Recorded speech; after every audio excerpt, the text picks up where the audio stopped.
નમસ્કાર દર્શક મિત્રો, સાવરકુંડલાની રફતારમાં આપનું સ્વાગત છે। સાવરકુંડલા શહેરની અંદર છેલ્લા 2 દિવસથી તત્કાલીન પ્રમુખ તૃપ્તિબેન રાજુભાઈ દોશીના શાસન દરમિયાન જે સફાઈ કામદારોની ભરતી કરવામાં આવેલ અને આ ભરતી પ્રક્રિયાની અંદર જે તોડકાંડ થયેલો તેનો અહેવાલ અમે આજથી 5 મહિના પૂર્વે આપેલ હતો, તે અક્ષર જ આજે સાચો પડ્યો છે। અને આ ભરતી તોડકાંડની અંદર જે નાના સેનિટેશન વિભાગના કર્મચારીને બલીનો બકરો બનાવી દેવામાં આવ્યો છે, ત્યારે લોકો સવાલ કરી રહ્યા છે કે શું આ કર્મચારીઓની હેસિયત કે સત્તા છે કે તે આ રીતની કોઈ રીતનો ઉઘરાણા કરી શકે। પરંતુ આ સમગ્ર પ્રકરણની અંદર સાવરકુંડલા નગરપાલિકાના તત્કાલીન પ્રમુખ તૃપ્તિબેન દોશીના પતિ પરમેશ્વર રાજુ દોશીની ભૂમિકા પણ ખૂબ જ શંકાના દાયરામાં હોય, ત્યારે લોકો સવાલ કરી રહ્યા છે કે આ સમગ્ર પ્રકરણ અંગે ઊંડાણપૂર્વક જો તપાસ કરવામાં આવે તો તે દરમિયાન થયેલા અનેક કૌભાંડો અને કારનામાઓ સામે આવી શકે એમ છે। ત્યારે સમગ્ર અહેવાલની અંદર જાણવા મળી રહ્યું છે કે આ સમગ્ર પ્રકરણ ટૂંક સમયમાં જ રાજ્યની એન્ટી કરપ્શન બ્યુરો એટલે કે એસીબી સમક્ષ પહોંચતું થવા હોવાની પણ તૈયારીઓ થઈ। હાલો ભાઈઓ, હાલો હાલો રાજુભાઈ,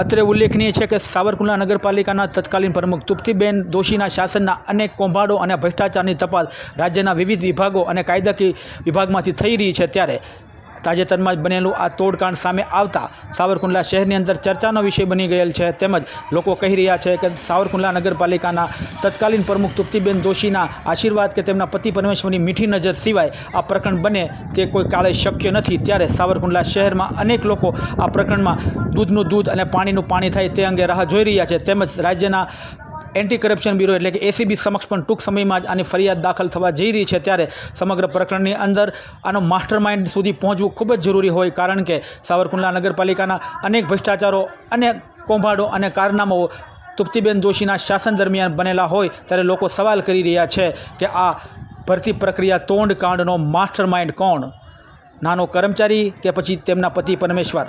બ્યુરો રિપોર્ટ સાવર